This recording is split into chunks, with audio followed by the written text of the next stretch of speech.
internationally? As a new state, there's so much work for Kosovo to be doing. One always thinks that with independence, the job is done, but now that Kosovo is a state, it needs to work on some more recognition, become a member of the UN as it rightly deserves, and hopefully we'll be able to continue to provide that type of assistance to Kosovo as they strive to accomplish more recognition and taking its rightful place in the world community. I know you're not a stranger of Kosovo's day-to-day developments. Not really day-to-day, but developments there. In last 2 days, we saw some developments. Kosovo's government is trying to rule all over Kosovo, to establish something that neither UNMIK or ULEX was able to do for more than 12 years. What's your thought? I admire what the government of Kosovo is doing. Kosovo has every right to protect its borders, to put police officers on its borders. The Americans and the Europeans must support them in this effort. And I think the reaction that you've seen is disappointing. Kosovo is a state. Territorial integrity is key to its statehood. There can be no partition of Kosovo, and the Americans and the Europeans have to support what the Kosovo government is rightfully doing. Are you surprised with the behavior, if I may say, of the European Union and their ULEX mission in Kosovo?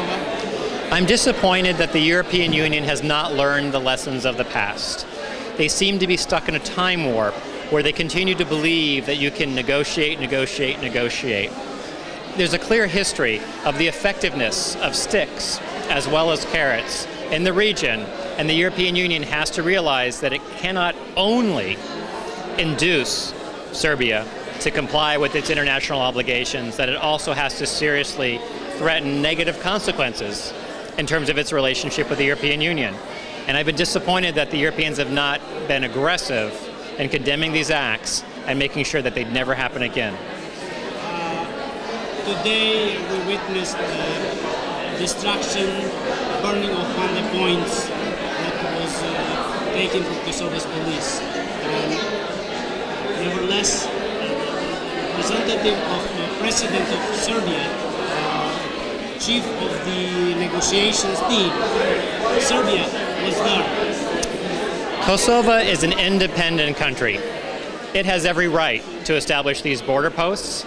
The Europeans, while Kosovo was becoming independent, kept back some of Kosovo's sovereignty and its political independence, and so the EU has an obligation in these areas like the rule of law and policing, where they've held back some of Kosovo's sovereign rights, to actually make the right thing happen. The European Union should be out there leading the effort to make these border posts, the sovereignty, the territorial integrity, and Serbia needs to recognize that Kosovo isn't going anywhere. It's independent, it's a country, it's a neighbor. It's entitled to mutual respect and mutual abidance of international law, and you can't have the chief negotiator out there manning the barricades. That's not what serious countries do. Mr. Williams, thank you very much for your time. What would Paul Williams, one that has been in the region for 20 years, saw destruction, saw rise, saw freedom, liberty and everything, what would your message be to the region, to people of Kosovo, to both sides? I'm very optimistic about the future of Kosovo. Having worked with the Kosovars for so long and seen this dream of independence come true, the dream of self-government, I've seen what the Kosovars are able to withstand. And although in the short term things always look difficult, there is an amazing resilience and amazing brilliance that the people of Kosovo possess. And so at any moment in time, one might be a little apprehensive, have some anxiety, but Kosovo is clearly on a path to achieve great things. Great. Thank you very much. Thank you.